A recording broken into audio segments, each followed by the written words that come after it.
ഇപ്പോൾ നമ്മൾ ഒരു സ്മാർട്ട് ഫോൺ യൂസ് ചെയ്യുകയാണെന്നുണ്ടെങ്കിൽ നമ്മുടെ ഫോണിൻ്റെ ഉള്ളിലോട്ട് കുറച്ച് പൊടിയും കാര്യങ്ങളൊക്കെ കയറാൻ ചാൻസ് ഉണ്ട്. കുറച്ചധികം കാലം കഴിയുമ്പം പൊടി കുറേ കൂടി കിടക്കാനൊക്കെ ചാൻസ് ഉണ്ട്. മെയിനായിട്ട് ഇതുപോലുള്ള ഓപ്പണിങ്ങിലൂടെയൊക്കെയാണ് പൊടി കയറാനുള്ള ചാൻസ്. അപ്പോൾ അതിൽ വരുന്നൊരു കാര്യമാണ് സ്പീക്കർ. ഇപ്പോൾ സ്പീക്കറിലൊക്കെ പൊടി കയറുകയാണെന്നുണ്ടെങ്കിൽ അത് കുറച്ചൊക്കെ ഒഴിവാക്കാൻ സഹായിക്കുന്ന ഒരു കാര്യമാണ് ഈ ഒരു വീഡിയോയിൽ നമ്മൾ പറയാൻ പോകുന്നത്. ഇപ്പം അതിന് വേണ്ടിയിട്ട് നമ്മൾ ചെയ്യേണ്ടതെന്ന് വെച്ചാൽ ഫോണിൻ്റെ സെറ്റിങ്സിലോട്ട് പോവുക. അപ്പം പല ഫോണുകളിലും ഫോണിൻ്റെ സെറ്റിങ്സിൽ തന്നെ ഈ ഒരു ഫീച്ചർ കിടക്കുന്നുണ്ട്. അപ്പോൾ നിങ്ങളുടെ ഫോണിൽ അതിൻ്റെ സെറ്റിങ്സ് ഉണ്ടോ എന്നുള്ളതൊന്ന് ചെക്ക് ചെയ്യുക. ഇപ്പം പോക്കോയുടെയും റെഡ്മിയുടെ ഒക്കെ ഫോണാണെന്നുണ്ടെങ്കിൽ അതിൽ ഡിഫോൾട്ടായിട്ട് സെറ്റിങ്സിൽ തന്നെ ഈ ഒരു ഫീച്ചർ കിടക്കുന്നുണ്ട്. എന്നിട്ട് സെർച്ച് ചെയ്യുക, സ്പീക്കർ എന്ന് സെർച്ച് ചെയ്യുക.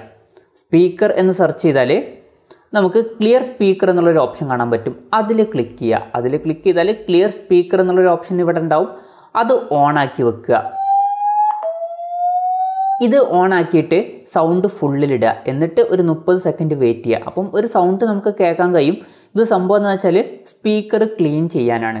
ഇനി ഈ ഒരു സെറ്റിങ്സ് നിങ്ങളുടെ ഫോണിൽ ഇല്ല എന്നുണ്ടെങ്കിൽ ഇതിന് സഹായിക്കുന്ന ഒരു ആപ്ലിക്കേഷൻ ഉണ്ട്. ആപ്പിൻ്റെ ലിങ്ക് ഞാൻ താഴെ ഡിസ്ക്രിപ്ഷനിൽ കൊടുക്കുന്നുണ്ട്. ഈ ഒരു ആപ്പ് ഓപ്പൺ ചെയ്യുമ്പം ഇതുപോലുള്ള ഒരു ഇൻ്റർഫേസ് ആണ് വരിക. ഇപ്പം ഇതിൽ 2 ഓപ്ഷൻസ് ഇവിടെ കാണിക്കുന്നുണ്ട്, സ്പീക്കറും അതുപോലെ തന്നെ ഇയർഫോണും. ഇപ്പോൾ സ്പീക്കർ എന്ന് പറയുന്നത് ഇതിൽ അടിയിലാണ് വരുന്നത്. ഇപ്പോൾ സ്പീക്കർ ക്ലീൻ ചെയ്യണമെന്നുണ്ടെങ്കിൽ സ്പീക്കറിലിടുക. എന്നിട്ട് 2 മോഡുകളുണ്ട്. 2 മോഡിലും ഇട്ടിട്ട് സ്റ്റാർട്ട് ക്ലീനിങ് കൊടുക്കുക. അപ്പോൾ സ്റ്റാർട്ട് ക്ലീനിങ് കൊടുക്കുന്ന സമയത്ത് ഒരു സൗണ്ടും കാര്യങ്ങളൊക്കെ വരുന്നതായിരിക്കും. പിന്നെ പ്രത്യേകം ശ്രദ്ധിക്കേണ്ട ഒരു കാര്യം, സൗണ്ട് ഫുള്ളിലാക്കി വെക്കുക. സ്റ്റാർട്ട് ക്ലീനിങ് കൊടുക്കുക, എന്നിട്ട് സൗണ്ട് ഫുള്ളിലാക്കുക. ഇത് ക്ലീൻ ആക്കാൻ കുറച്ച് സമയം എടുക്കും, അതുവരെ വെയിറ്റ് ചെയ്യുക. അതുപോലെ തന്നെ അത് കഴിഞ്ഞിട്ട് മോഡ് 2 എന്നിട്ട് സ്റ്റാർട്ട് ക്ലീനിങ് കൊടുക്കുക. പിന്നെ ശ്രദ്ധിക്കേണ്ട ഒരു കാര്യം എന്താ വെച്ചാൽ നമ്മൾ ക്ലീൻ ചെയ്യുന്ന സമയത്ത് ഫോൺ ഇങ്ങനെ കുത്തിനെ പിടിക്കണം, എന്നാൽ മാത്രമേ പൊടി പെട്ടെന്ന് പുറത്തോട്ട് പോവുള്ളൂ. പിന്നെ ഇയർഫോണും ക്ലീൻ ചെയ്യാനുള്ള ഓപ്ഷൻ ഉണ്ട്. ഇയർഫോൺ ആക്കി മാറ്റുക. എന്നിട്ട് മോഡ് 1 മോഡ് 2 ഇട്ടിട്ട് ക്ലീൻ ചെയ്യുക. അപ്പോൾ ഇയർഫോൺ ആകുമ്പം സൗണ്ട് ഈ ഒരു ഭാഗത്തു നിന്നായിരിക്കും വരിക. അപ്പം ആ ഒരു കാര്യങ്ങളൊക്കെ നിങ്ങൾ ചെയ്യുക.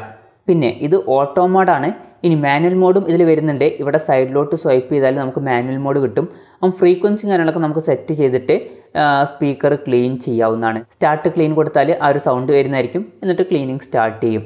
അപ്പോൾ നിങ്ങളുടെ സ്പീക്കറിൻ്റെ ഉള്ളിലുള്ള പൊടിയും കാര്യങ്ങളൊക്കെ പോകണമെന്നുണ്ടെങ്കിൽ ഇടയ്ക്കൊക്കെ ഇതൊന്ന് യൂസ് ചെയ്യുക. അപ്പം ഈ ഒരു വീഡിയോ നിങ്ങൾക്ക് യൂസ്ഫുൾ ആയി എന്ന് വിചാരിക്കുന്നു. യൂസ്ഫുൾ ആയി എന്നുണ്ടെങ്കിൽ വീഡിയോ ഒന്ന് ലൈക്ക് ചെയ്യുക. അതുപോലെ തന്നെ ഇതുപോലുള്ള വീഡിയോസ് ഇനിയും കാണാൻ താല്പര്യമുണ്ടെന്നുണ്ടെങ്കിൽ ഈ ചാനൽ ഒന്ന് സബ്സ്ക്രൈബ് ചെയ്യാവുന്നതാണ്.